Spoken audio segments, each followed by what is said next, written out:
This is the start of the megalithic way. 10,000 Stone Age sites are dotted across Brittany's Morbihan region, the remnants of a civilization which existed here 7,000 years ago. The fields around Carnac are home to the world's biggest collection of standing stones, dolmen and tumuli.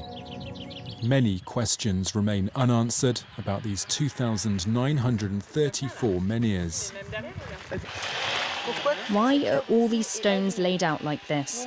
There are many theories. Are they religious monuments? Are they to do with the worshipping of the sun or the moon? Are they part of an agricultural calendar? It's all still a mystery.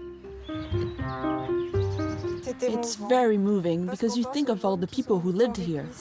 To find out how these stones were moved before the wheel was invented, Take it easy, there's no rush. educational workshops have been organised. Let's leave a gap of about 40 centimetres. That's more than enough. Are you ready? Pull. Pull. This group's having a go at moving some menhirs using just muscle power. Great, keep going. We've worked out that each child can pull 100 kilos. We're getting to grips with all the old techniques.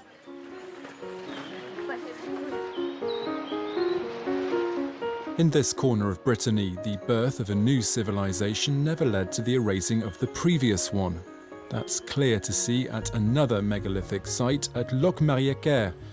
3 different kinds of monuments are combined in a rather rare way.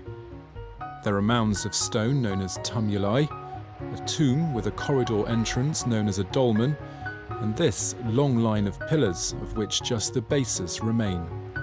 There's also this menhir, which is unique in the world. It's still not known why this 300-ton slab was positioned in this way. 10 times bigger than a human, it was probably laid here to indicate an important place. This is the symbolic centre of Lec'h. This 18-pillar alignment. The stone used to make the great menhir is orthogneiss. It's not a local stone. It's found between 8 to 10 kilometres away, and it would have been transported here. In the building next door, there's another surprise. The entrance is low, and once inside there's this gradual increase in height, until you reach the burial chamber. Even more astonishing are these symbols on the walls, like this axe with a handle. You have other symbols that are engraved here, like these over here. For a long time we talked about them being horn symbols related to cattle, but that interpretation has changed somewhat now, thanks in part to the work of Serge Cassen, who thinks these images evoke flying birds or boats. We head now to the island of Gavrenis with Yves Coppens. Along with Christine, he heads up the committee which is calling for UNESCO to recognise this whole area of megaliths around the Gulf of Morbihan as a World Heritage Site. Here we have a fairly long corridor, which is pretty rare. All the blocks are joined. They are all engraved. There's an axe. And there are also snakes. It's a kind of language. There's definitely some sort of organisation of these images.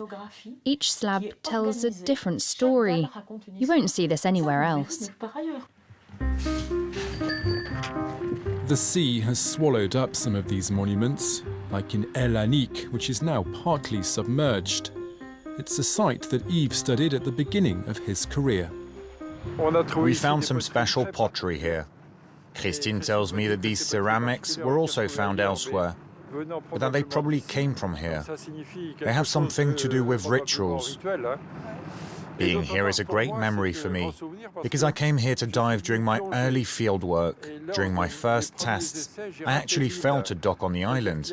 The current was so strong that it just passed right in front of my nose.